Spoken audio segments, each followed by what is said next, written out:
आप देख रहे हैं न्यूज नाउ 24/7। ताज़ा खबरों के लिए हमारे साथ बने रहें।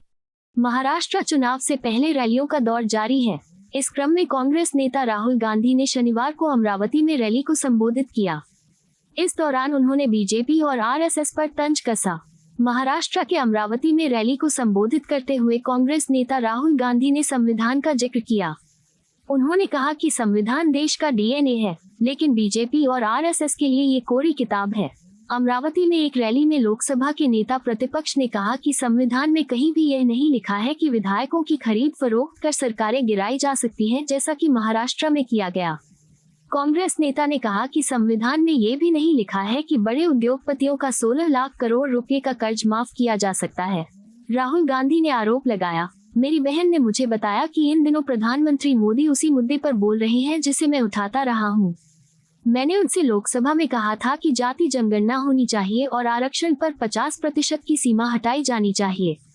कांग्रेस नेता ने कहा कि अब पीएम मोदी अपनी चुनावी रैलियों में कह रहे हैं कि मैं आरक्षण के खिलाफ हूं। वो पूर्व अमेरिकी राष्ट्रपति की तरह याददाश्त चले जाने की समस्या से ग्रस्त हैं। राहुल ने कहा कि प्रधानमंत्री अब कहेंगे कि राहुल गांधी जाति जनगणना के खिलाफ हैं। उन्होंने कहा कि मैं दलितों, आदिवासियों और पिछड़े वर्गों के अधिकारों के लिए खड़ा हूं। कांग्रेस नेता ने दावा किया कि विरोधी लोगों ने मेरी छवि खराब करने और मुझे बदनाम करने के लिए करोड़ों रुपए खर्च किए हैं। राहुल गांधी ने कहा कि जीएसटी और नोटबंदी किसानों और छोटे व्यवसायों को खत्म करने के हथियार हैं। बेरोजगारी बढ़ रही है और इसी कारण समाज में नफरत फैल रही है। ये जो लड़ाई है, ये विचारधारा की लड़ाई है। एक तरफ कांग्रेस पार्टी और इंडिया गठबंधन, दूसरी तरफ बीजेपी आरएसएस। हम कहते हैं कि देश संविधान से चलना चाहिए और प्रधानमंत्री कहते हैं कि ये खोखली किताब है, इसमें कुछ नहीं लिखा है। ये देखिए,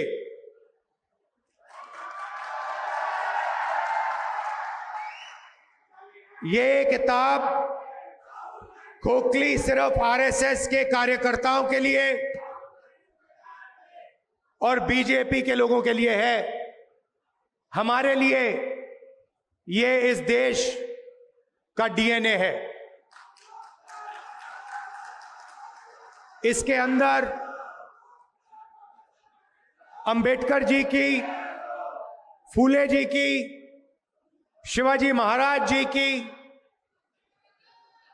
बुद्ध भगवान की, नारायण गुरु, बसवना, महात्मा गांधी, इन सब की सोच हमारे लिए इस किताब में है। और ये हमारे लिए एक नई किताब नहीं है, ये हमारे लिए हजारों साल पुरानी सोच है। और जो इसमें लिखा है उसी के लिए हजारों साल से हिंदुस्तान में लोग लड़ रहे हैं, मर रहे हैं।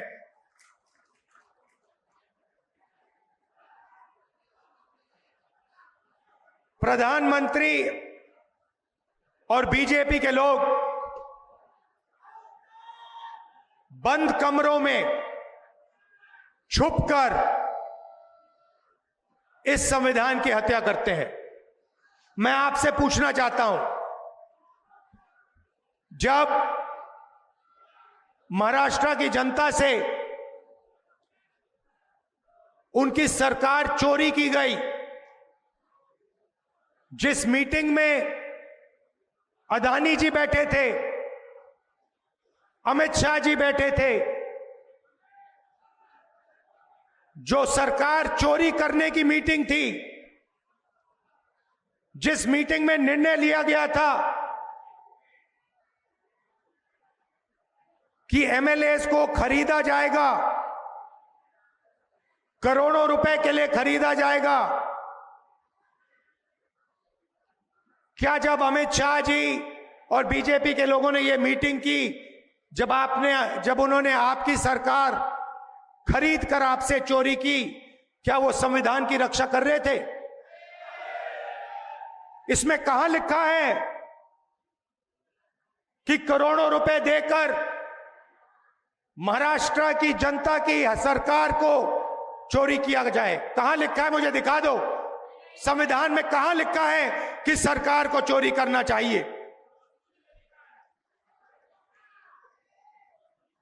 और आज महाराष्ट्र में हर एक व्यक्ति को मालूम है वो सरकार क्यों चोरी की गई थी। वो सरकार धारावी के कारण चोरी की गई थी, क्योंकि बीजेपी के लोग नरेंद्र मोदी, अमित शाह धारावी की जमीन,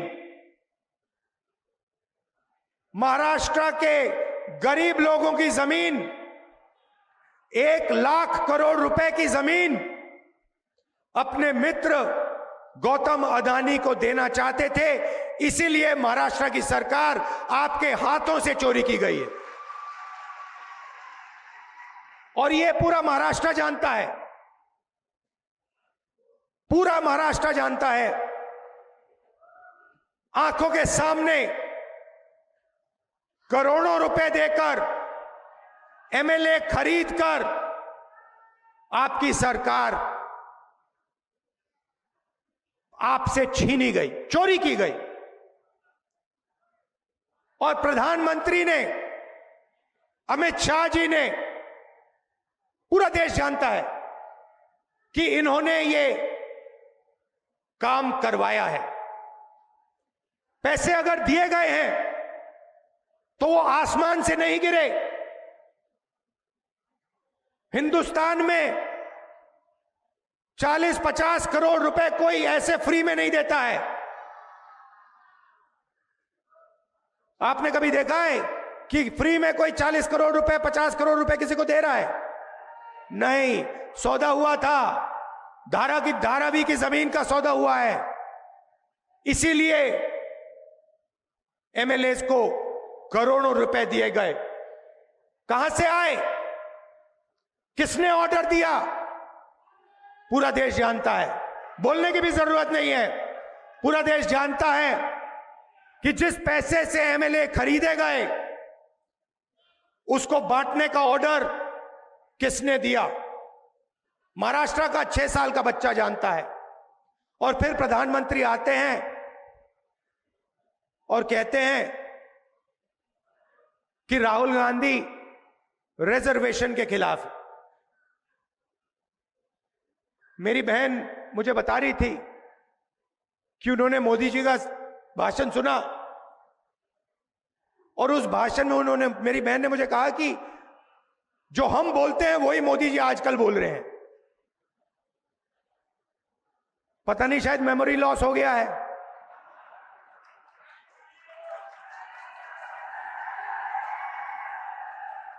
जैसे अमेरिका का पूर्व राष्ट्रपति था, कभी कुछ बोलता था, कभी कुछ बोलता था, भूल जाता था। उसको याद दिलाना पड़ता था पीछे से, भैया आपको ये नहीं बोलना, आपको ये बोलना है। वहां पे यूक्रेन का राष्ट्रपति आया और अमेरिका के राष्ट्रपति ने कहा कि भैया रूस के राष्ट्रपति पुतिन आए हैं। उनके पीछे लोग आए, कहे नहीं नहीं नहीं भैया रूस के नहीं है, यूक्रेन के हैं। उनका मेमोरी लॉस हो गया था। वैसे ही हमारी प्रधानमंत्री का मेमोरी लॉस हो रहा है।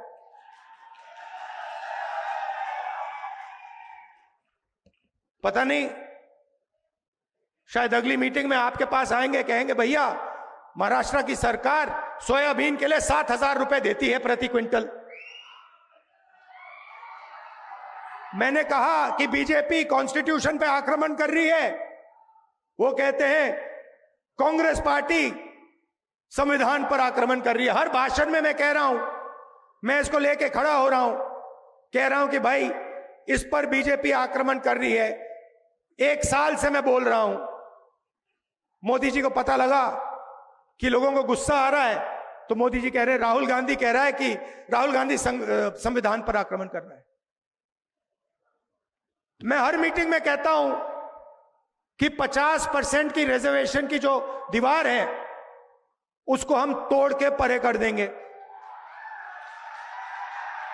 लोकसभा में मैंने नरेंद्र मोदी जी के सामने बोला कि 50% की जो रिजर्वेशन की दीवार बना रखी है, जिसको आप नहीं तोड़ना चाह रहे हो, उसको हम लोकसभा में तोड़ के दिखाएंगे।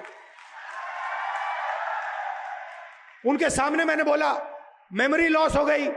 मोदी जी कहते हैं राहुल गांधी रिजर्वेशन के खिलाफ है। राहुल गांधी, उनके सामने मैंने बोला कि मैं 50% की जो दीवार है उसे तोड़ने वाला हूं, कांग्रेस पार्टी इंडिया गठबंधन उस दीवार को तोड़ेगी। और मोदी जी का मेमोरी लॉस हो गया, कहते हैं राहुल गांधी तो रिजर्वेशन के खिलाफ है। अगली मीटिंग में कहेंगे कि राहुल गांधी जाति जनगणना के खिलाफ है। मैंने उनके सामने बोला मोदी जी जाति जनगणना कराइए, देश को पता लगना चाहिए कितने दलित हैं, कितने आदिवासी हैं, कितने पिछड़े वर्ग के लोग हैं। देश को पता लगना चाहिए कि इनकी भागीदारी कितनी है। आबादी आप समझो, आप ताली बजा रहे हो मगर बात समझो। मैं 1 साल से हर भाषण में यह कह रहा हूं, मीडिया वाले दिखाते नहीं है, ये उनके हैं।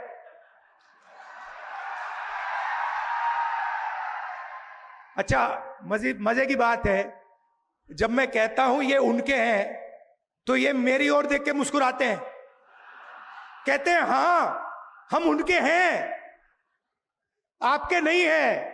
देखिए मुस्कुरा रहे हैं, देखिए देखिए देखिए, ये देखो ये ऐसे कर रहा है, देखो।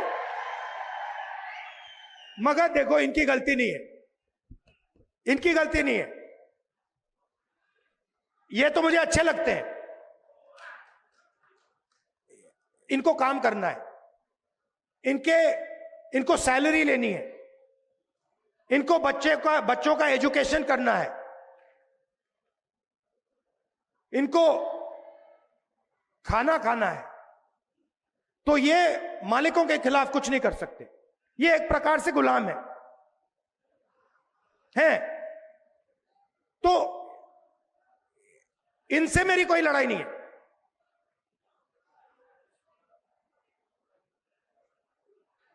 मगर ये हमारी बात कभी नहीं दिखाएंगे, 24 घंटा मोदी जी का चेहरा दिखाएंगे, हमारा भाषण कभी नहीं दिखाए। जैसे अभी मैंने बोला नरेंद्र मोदी जी का मेमोरी लॉस हो गया, ये कभी नहीं बताएंगे, सवाल नहीं उठता। आप देखना, आज शाम को टीवी देखना, कहेंगे मोदी जी की मेमोरी तो बड़ी जबरदस्त है, वो एक बार कुछ सुन लेते हैं तो 70 साल के लिए वो उसको भूलते नहीं है। और फिर उसमें जोड़ देंगे जब वो छोटे थे, झील में जाके वो मगरमच्छ से लड़े थे और मगरमच्छ को उन्होंने डुबाया। मगर जब गंगा जी में जाते हैं तो लगता है कि तैरना नहीं जानते हैं। तो मेरा कहना है कि लड़ाई संविधान की है।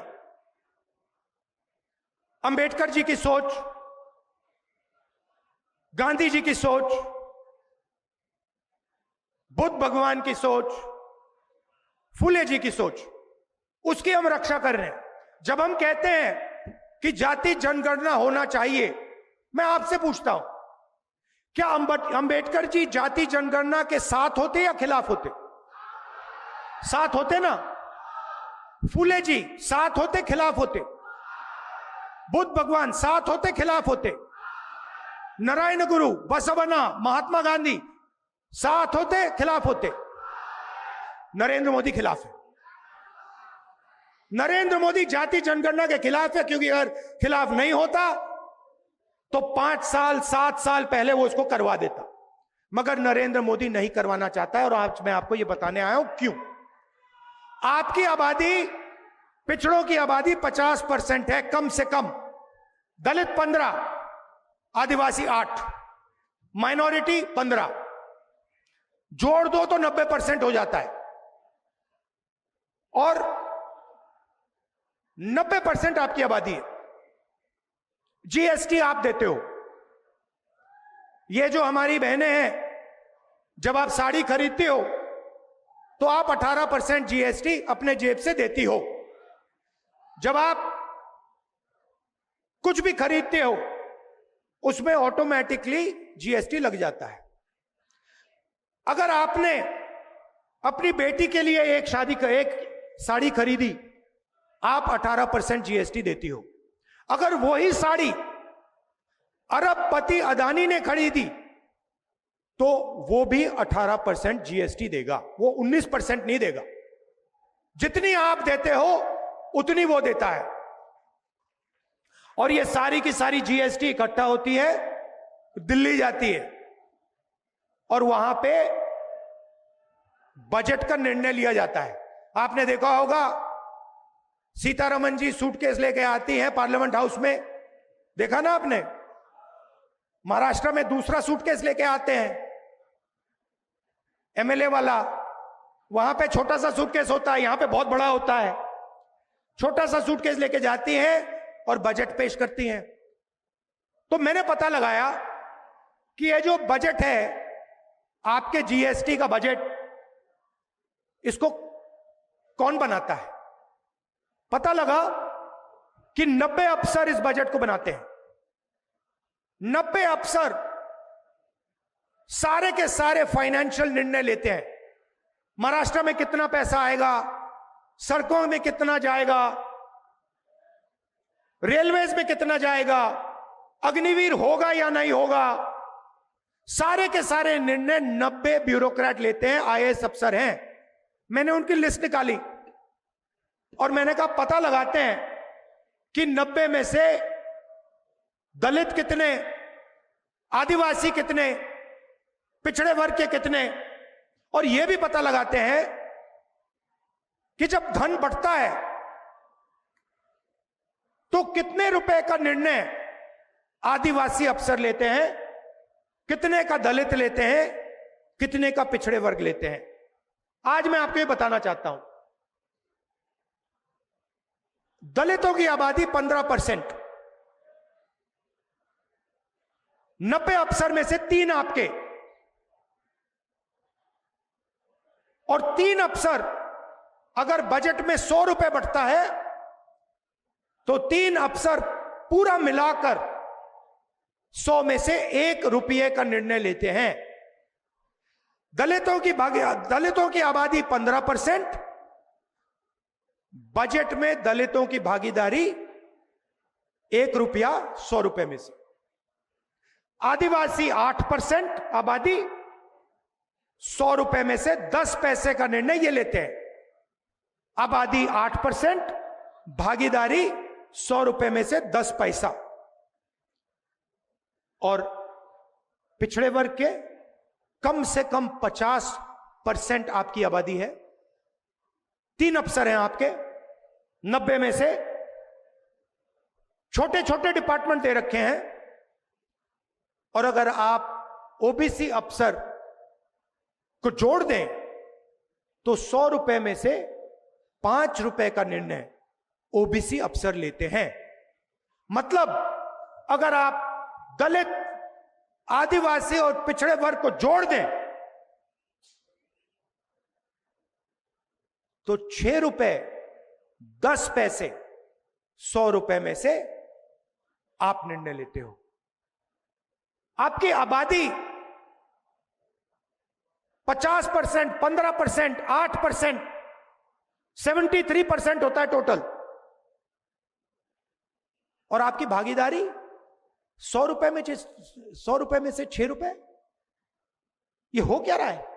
मैंने मजाक किया, मैंने कहा कि मीडिया में हमारे लोग नहीं है। मेरा मतलब क्या था, आप मीडिया के एंकर्स को देखिए, बड़े बड़े पत्रकारों को देखिए, उनके नीचे नाम आता है, उस नाम को पढ़िए, मालिकों के नाम पढ़िए, अदानी, अंबानी, टाटा, बिरला, ये नाम पढ़िए। नाम के पीछे सब कुछ है। और मुझे बता दीजिए, ये मीडिया वाले जो हैं, एंकर्स जो हैं, मालिक जो हैं, इनमें से दलित कितने, आदिवासी कितने, पिछड़े कितने? एक भी नहीं है। हिंदुस्तान की सबसे बड़ी कंपनियों की लिस्ट मैंने निकाली है, 200 सबसे बड़ी कंपनियों की लिस्ट मैंने निकाली है, मालिकों की लिस्ट, एक ओबीसी नहीं है, एक दलित नहीं है, एक आदिवासी नहीं है। तो हो क्या रहा है आप समझिए, हो क्या रहा है?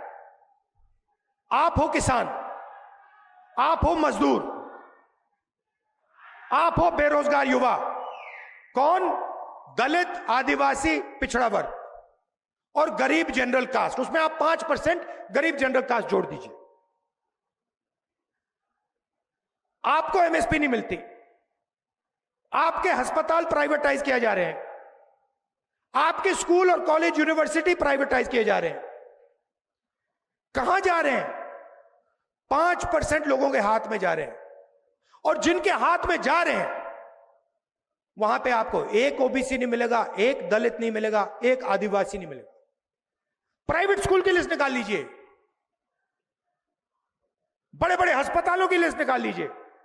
अपोलो अस्पताल के मालिक का नाम देखिए, एस्कॉट्स का नाम देखिए, बड़े बड़े अस्पतालों की जो चेन है उनके नाम देखिए। एक दलित नहीं है, एक आदिवासी नहीं है, एक पिछड़े वर्ग का आदमी नहीं है। मतलब नरेंद्र मोदी हिंदुस्तान को 90% लोगों के लिए नहीं चलाता है, और नरेंद्र मोदी जी को वहां इसलिए बैठाया गया है कि 90% लोगों से जीएसटी का पैसा छीना जाए, जमीन छीनी जाए और उन्हीं 20-25 अरबपतियों को दी जाए। मैं आपसे पूछना चाहता हूं, धारावी की जमीन अक्वायर हो रही है ना? हो रही है ना? 1 लाख करोड़ रुपए की जमीन है ना? गरीब लोग है ना? मैं आपसे पूछना चाहता हूं, कोलाबा की जमीन क्यों नहीं अक्वायर होती? जहां अमीर लोग बैठे हैं वो जमीन क्यों नहीं अक्वायर हो रही है? क्योंकि वहां ना दलित है, ना आदिवासी है, ना पिछड़ा है, इसीलिए वो जमीन अक्वायर नहीं हो रही है। जहां भी आपको दलित, आदिवासी और पिछड़े लोग मिलेंगे वहां जमीन अक्वायर होगी। हम जमीन अधिग्रहण बिल इसलिए लाए आपको बचाने के लिए। ये सारे के सारे मीडिया वाले मेरे पर अटैक करने शुरू कर दिए उस दिन। जिस दिन, मैं आपको बता रहा हूं, जिस दिन मैं भट्टा परसोल पहुंचा उस दिन से मीडिया वाले मेरे पीछे पड़ गए। जिस दिन मैंने जमीन अधिग्रहण की बात की उस दिन ये मेरे पीछे पड़ गए। कौन? अदानी के लोग, अंबानी के लोग। मेरी छवि बिगाड़ने की कोशिश की, हजारों मतलब करोड़ों रुपए लगा दिए कि राहुल गांधी को बदनाम करो। क्यों? क्योंकि मैं आपकी जमीन की रक्षा करता हूं। और मैं कहता हूं कि अगर धारावी की जमीन अदानी को दी जाएगी, अगर लाखों करोड़ रुपए उसके हवाला किया जाएगा, उसको दिया जाएगा, तो फिर हजारों करोड़ रुपए हमारे किसानों की जेब में भी जाना चाहिए। हम इस बात को मानने के लिए तैयार नहीं है कि सोयाबीन का किसान मर जाए, भूखा मर जाए, और उधर 25 अरबपतियों का 16 लाख करोड़ रुपया कर्जा माफ हो। हम इस बात को मानने को तैयार नहीं है, हम ये होने नहीं देंगे। इसीलिए पूरी की पूरी मीडिया इंडिया गठबंधन के खिलाफ खड़ी है। इसलिए 24 घंटा नरेंद्र मोदी का चेहरा दिखता है। भाई और बहनों, आपकी जमीन इनको चाहिए, आपका जल इनको चाहिए, आपका जंगल इनको चाहिए, ये आपसे सब लेना चाहते हैं। हिंदुस्तान के 25 अरबपति हैं, 16 लाख करोड़ रुपया उनका कर्जा माफ किया है। हमने हिंदुस्तान के हर किसान का कर्जा माफ किया था। 70,000 करोड़ रुपए लगे थे, 70,000 करोड़ रुपए लगे थे। इन्होंने अरबपतियों का 16 लाख करोड़ रुपया माफ किया है। 1 लाख करोड़ रुपए अदानी को धारावी में देने जा रहे हैं। ये सोचते हैं बड़ी आसानी से होगा, इतनी आसानी से नहीं होने वाला। राहुल गांधी खड़ा हुआ है यहां पे। तो यही सवाल है, कॉन्स्टिट्यूशन में कहीं नहीं लिखा है कि दलितों की, पिछड़ों की, मजदूरों की, गरीबों की जमीन छीनकर 25 अरबपतियों को दिया जाएगा। कहीं नहीं लिखा है, मुझे दिखा दो, मुझे दिखा दो या कहां लिखा है इस किताब में कि अरबपतियों का 16 लाख करोड़ रुपए माफ होना चाहिए? कहां लिखा है कि धारावी की जमीन छीनी जानी चाहिए और जो वहां मजदूर रहते हैं, गरीब रहते हैं, उनको उठा के बाहर फेंक देना चाहिए? कहां लिखा है इस किताब? कहीं नहीं लिखा है, क्योंकि यह किताब शिवाजी महाराज की किताब है और शिवाजी महाराज मर जाते मगर गरीबों का नुकसान नहीं करते। शिवाजी महाराज मर जाते मगर धारावी की जमीन अदानी को नहीं देते। यह सच्चाई है, यह महाराष्ट्र की सच्चाई है, यह हिंदुस्तान की सच्चाई है। तो इसीलिए हमने निर्णय लिया है और यह शुरुआत है। दिल्ली में सरकार नहीं बनी, नहीं तो हम आपको अच्छी तरह दिखाते। हमने निर्णय लिया है कि अगर वो अरबपतियों को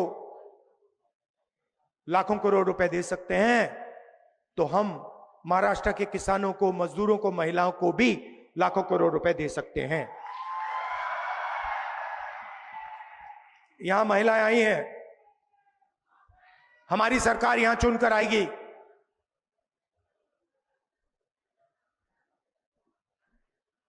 दिसंबर में आप सुबह जगेंगी और कहेंगी कि चलो देखते हैं बैंक अकाउंट में कितना पैसा है, और आपको पता लगेगा कि इंडिया गठबंधन की महाराष्ट्र की सरकार ने महीने का 3,000 रुपए आपके बैंक अकाउंट में डाल दिया है। आप अपने बच्चों से जाके कहेंगी 3,000 रुपए हमारे बैंक अकाउंट में इस महीने के लिए आएगा, और आपके बच्चे आपसे कहेंगे मम्मी अगले महीने भी 3,000 रुपए हमारे बैंक अकाउंट में आएगा, उसके बाद भी आएगा, उसके बाद आएगा। हर महीने पहली तारीख 3,000 रुपए हमारे बैंक अकाउंट में, हमारे गरीब परिवार के बैंक अकाउंट में इंडिया गठबंधन की सरकार डालेगी। जैसे नरेंद्र मोदी जी अदानी जी के बैंक अकाउंट में पैसा डालते हैं, 1 अरबपति के बैंक अकाउंट में डालते हैं, वैसे ही हम हजारों लाखों महाराष्ट्र की महिलाओं के बैंक अकाउंट में पैसा डालने जा रहे हैं। और फिर उसके बाद आप अपने पति से कहेंगी मैं मार्केट जा रही हूं, मोदी जी ने महंगाई बढ़ा दी है, शॉपिंग करने जा रही हूं।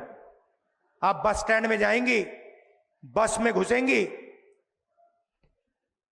और बस कंडक्टर आपको कहेगा आप महाराष्ट्र की महिला हैं, आप महाराष्ट्र के भविष्य की देखभाल करते हो, बस का टिकट फ्री है। आपको 1 रुपया नहीं देना पड़ेगा। महाराष्ट्र में जितना आप घूमना चाहती हैं, बस में जहां भी आप जाना चाहती हैं, आप फ्री में जाएंगे। और फिर क्या होगा? फिर महाराष्ट्र के किसान कहेंगे राहुल जी आपने महिलाओं के बैंक अकाउंट में 3,000 रुपए डाल दिए, उनकी बस टिकट फ्री कर दी, हम बस में जाते हैं, कंडक्टर हमसे पैसा मांगता है, आपने ये क्या कर दिया? तो फिर हम महाराष्ट्र के किसान से कहेंगे कि घबराइए मत, 3 लाख रुपए तक का कर्जा आपका महाराष्ट्र की सरकार माफ करेगी। फिर सोयाबीन के किसान हमें कहेंगे कि राहुल जी पिछली सरकार में हमें सोयाबीन के लिए, मनमोहन सिंह जी की सरकार में हमें सोयाबीन के लिए सही पैसा मिलता था, ये अदानी वाली सरकार है, ये हमें सही दाम नहीं देती सोयाबीन के लिए। और हम आपसे कहेंगे घबराइए मत, महाराष्ट्र में फिर से कांग्रेस पार्टी की सरकार आ गई है, सोयाबीन के लिए आपको 7,000 रुपए प्रति क्विंटल मिलेगा। और प्याज के जो किसान हैं उनसे हम कहेंगे देखिए हमने देखा है कि प्याज के दाम ऊपर नीचे जाते रहते हैं, आपका नुकसान होता है। तो हम आपके लिए एक महाराष्ट्र सरकार में प्याज के दाम को मैनेज करने के लिए एक फेयर प्राइस कमेटी बैठाएंगे जो आपके प्याज के दाम को कंट्रोल करेगी। और कपास के किसानों को ये दिखाना जरा भैया,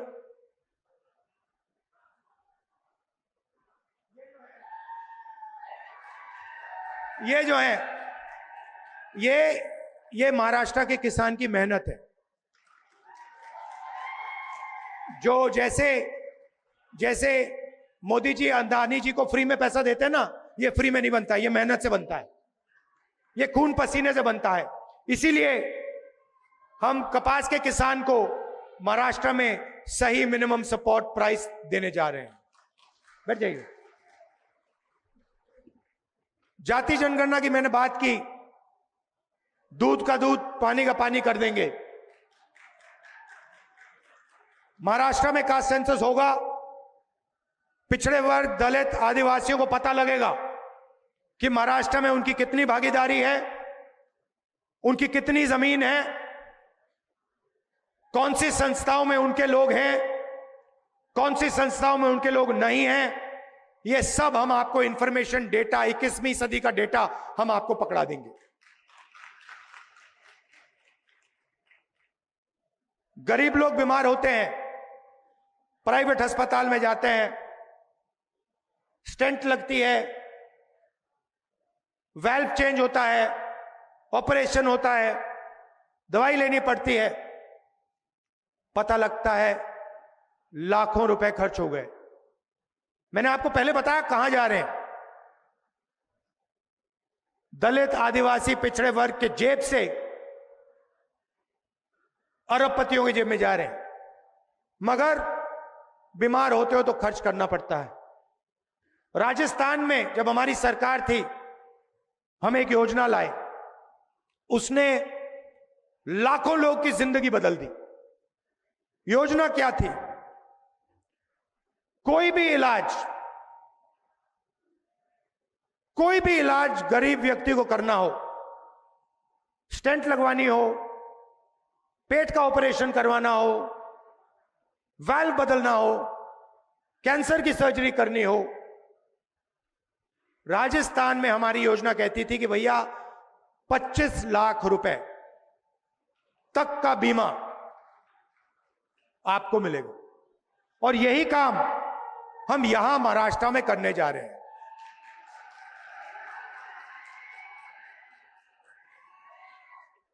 इस भीड़ में कोई भी बीमार हो, और अभी होंगे लोग जिनको ऑपरेशन करवाना हो,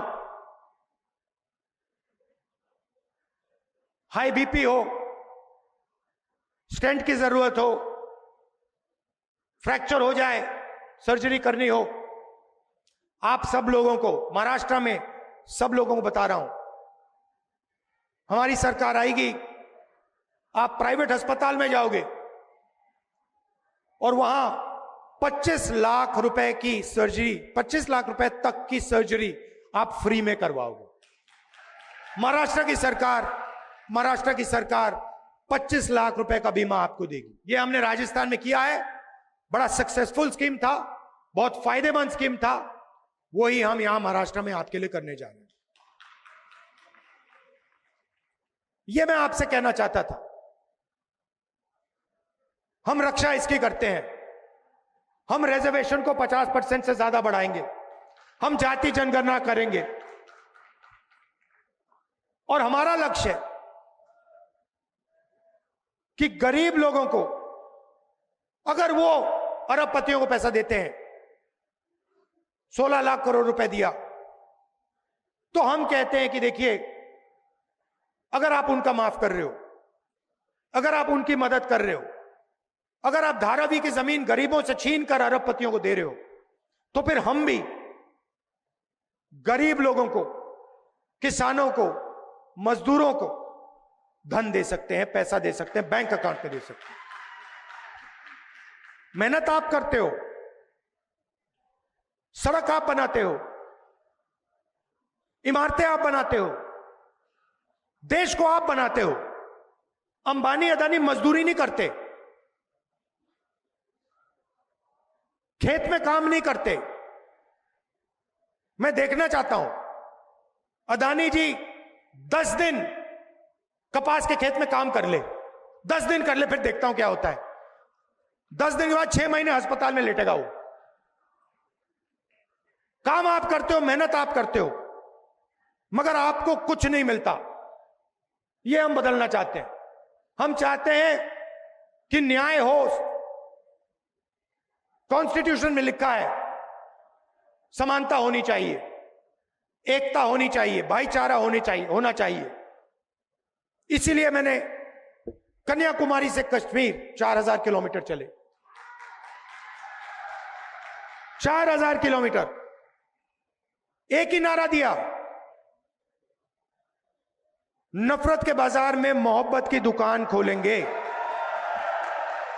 नफरत क्यों फैल रही है?